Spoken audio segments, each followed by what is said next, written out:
How to sign up for a new Sephora account. What is up, everyone? In today's quick tutorial, I'm going to be showing you guys how you can easily sign up or register for a new account on Sephora. But before getting started, don't forget to hit the like button down below and subscribe to the channel. Now, let's jump right in. So the very first thing you need to do is open up your web browser and simply search for Sephora.com.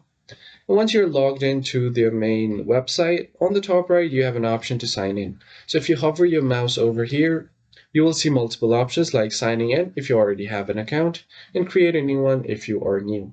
So the first thing you need to do is go ahead and enter your email address. And once that is done, you can just go ahead and tap on continue.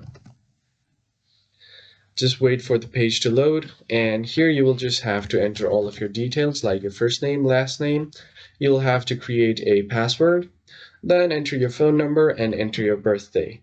You also have an option to enter your zip code. So I'm just going to fill out all of these details.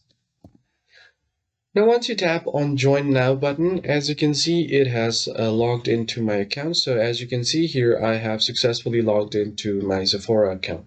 So that's how you easily register for a new account on Sephora. I hope you found this tutorial helpful, and I'll see you guys on the next one.